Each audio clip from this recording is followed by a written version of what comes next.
పురుషోత్తం రెడ్డి గారు, ఇప్పుడు ఇది సందర్భం అవునా కాదా కానీ ఒక టీడీపీ ఎమ్మెల్యేనే ఒక పోస్టు పెడితే మనం చర్చించుకుంటున్న సందర్భంలోనే 717 వైన్ షాపులని విద్యాలయాల దగ్గర, దేవాలయాల దగ్గర, బస్టాండ్ల దగ్గర అందరికీ ఇబ్బంది కలిగించే వాటిని విజయ్ తొలగిస్తూ ఒక నిర్ణయం తీసుకుంటే, ఇదే ఏపీలో కొలికిపూడి గారు టీడీపీ ఎమ్మెల్యే, అయ్యా బస్టాండ్ దగ్గర నువ్వు ఎక్కడంటే అక్కడ మీరు పెడుతున్నారు, ఒకసారి ఆ పోస్ట్ చూపించండి, వాటిని తొలగించండి అంటే 1.5 నెలకు 1.5 లక్ష ఆఫర్ చేశారట. అయ్యప్ప స్వామి గుడి ఆ దగ్గరలోనే అంబేద్కర్ గురుకులం ఎదురుగా బార్ అండ్ రెస్టారెంట్ పెట్టారు, తీసేయమని చెప్పాను, బేరం మొదలు పెట్టారు, నెలకు 1.5 లక్ష, బహుశా కల్తీ మద్యం అమ్ముతున్నారేమో. ఇది 175 నియోజకవర్గాల్లోనే ఒక నియోజకవర్గంలో ఒక వైన్ షాపుకు సంబంధించి 1.5 లక్ష ఆఫర్ సార్ ఇది.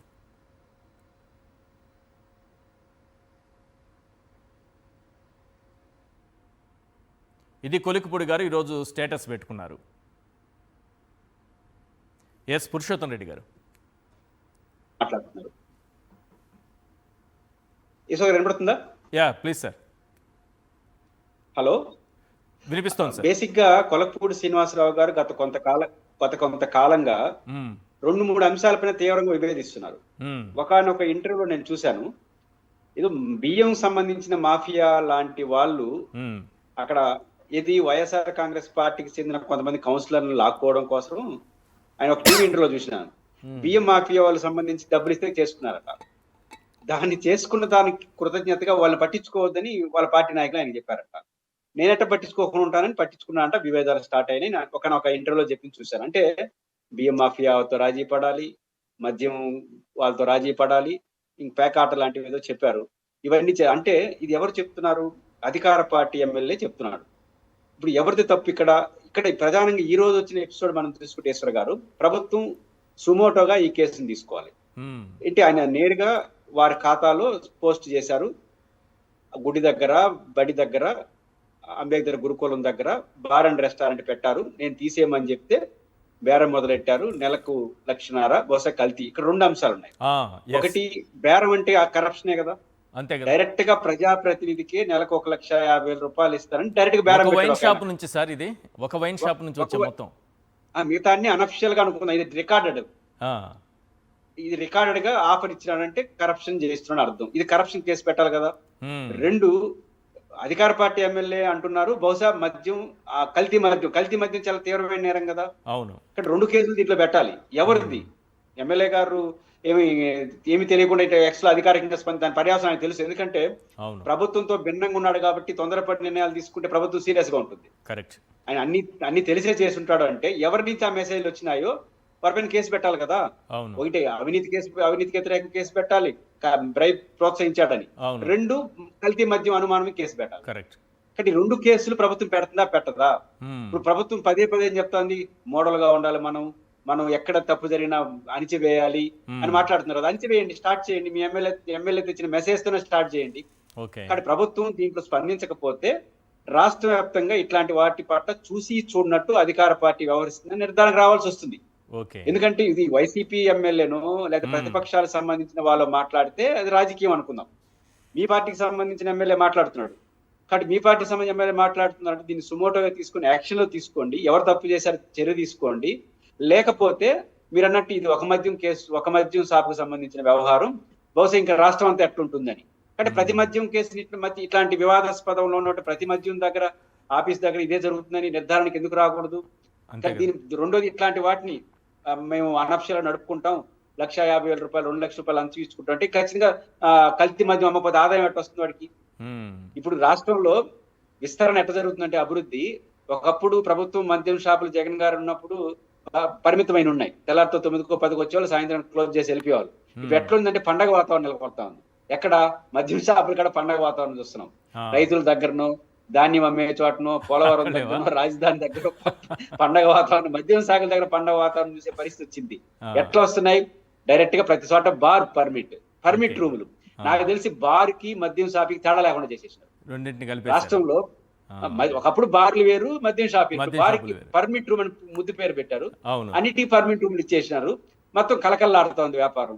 అంటే ఏం అభివృద్ధి మళ్ళీ జగన్ గారు ఒక విమర్శ చేశారు 6 months 1 year బ్యాక్ అనుకుంటా.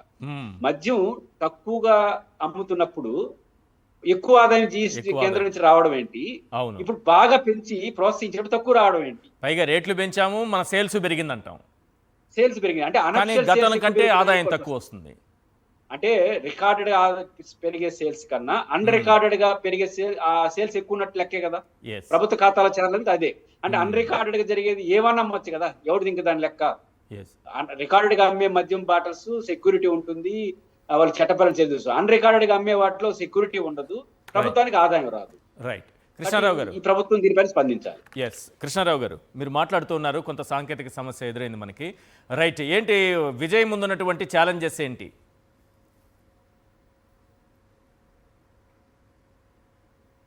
విజయ్ తొందరపాటి చర్యలు తీసుకోకుండా చాలా చక్కగా ఆయన పావులు కదులుతున్నాడు చెప్పొచ్చండి. ఎవరైనా అసెంబ్లీలో కొన్ని వ్యతిరేక ఒటాపట్టి మెజారిటీతో ఉన్నాడు కాబట్టి ఎదురు పార్టీ వాళ్ళు ఏదైనా ప్రశ్నలు సంధించవచ్చు, లేదా కొంచెం ప్రాబ్లమ్స్ క్రియేట్ చేయొచ్చు అని చెప్పాను. అందరిని పోయి నేరుగా పోయి ఒక్కొక్క నాయకుడిని, ఒక ఎమ్మెల్యే 2 ఎమ్మెల్యేలు గల నాయకులందరూ కూడా కలిసి వచ్చాడు. కానీ మనం గమనించాల్సిన విషయం ఏంటంటే ADMK party general secretary Edappadi మాత్రం ఆయన ఎన్నికల సమయంలో ఎడపాడిగా ఒక్క మాట కూడా అనలేదు. కానీ ఎన్నికలు అయిన తర్వాత మాత్రం ఈపీఎస్ని కలవలేదు. కారణం ఏంటంటే రజనీకాంత్ గారిని స్టాలిన్ గారి దగ్గర పంపించి మన ఇద్దరం కలిసి ప్రభుత్వాన్ని ఏర్పరుద్దాం, దళిత ఎంపీ అయినటువంటి తిరుమావళవన్ గారిని VCK party chief of VCK party అయినటువంటి తిరుమావళవన్ ఇస్తామన్నారు. కానీ అంతలీనంగా మన విజయ్ ముఖ్యమంత్రి కాకుండా చేయడానికి పావులు కదిపారని చెప్పని ఒక సీను వచ్చింది. ఈ సందర్భంలో అన్నాడీఎంకేలోని మిగతా మాజీ మంత్రులైతేనే కొంతమంది వర్గానికి ఇది నచ్చలేదు. మనకి బద్ధ శత్రువైన డిఎంకే పార్టీతో మనం కలవటం ఏంటి, కలిస్తే ప్రజానీకం ఏమనుకుంటారు? ఎంజీఆర్ గారు కానీ జయలలిత గారిని వారిద్దరు కూడా 1972 నుంచి పార్టీ స్థాపించిన అప్పటి నుంచి ఇప్పటితో కూడా ఎప్పుడు కూడా వాళ్ళతోటి కలయిక లేదు. బద్ధ శత్రువు ఏంటి ఆ పార్టీతో కలవడం సందర్భం తప్పు అని చెప్పడం జరిగింది. దానివల్లనే ఉభయ కమ్యూనిస్టు పార్టీలు, కాంగ్రెస్ పార్టీలు టీవీకే పార్టీకి ఆదరణ చెప్పిందనా కానీ ఇవ్వాలని మనసులో ఉన్న వీసీకే పార్టీ అధ్యక్షుడు తిరుమావళవన్ గారు ఉదయం నుంచి ఆ యొక్క ఇవ్వడానికి కొంచెం ఆలోచన చేసుకుంటాడు. కొంచెం కన్ఫ్యూషన్ మార్నింగ్ నుంచి ఈవినింగ్ దాకా కొంచెం కన్ఫ్యూషన్ అయితే జరిగింది తమిళనాడులో. ఇది వాస్తవం. రజనీకాంత్ కలవడానికి మెయిన్ కారణం ఇది ఒకటే.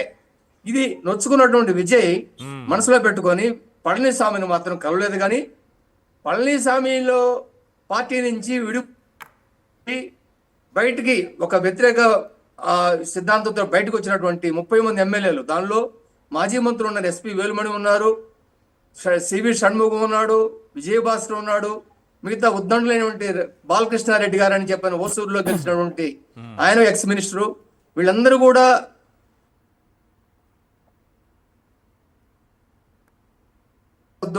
మేము మీకు అండదండలు ఉంటాము, మీకు ఎటువంటి బల పరీక్షలో భయపడాల్సిన పని లేదు, మేము మద్దతు ఇస్తామని చెప్పిన సందర్భంలో ఈ రోజు విజయ్ వెళ్ళి వాళ్ళందరినీ చీలిక వర్గం నాయకులందరినీ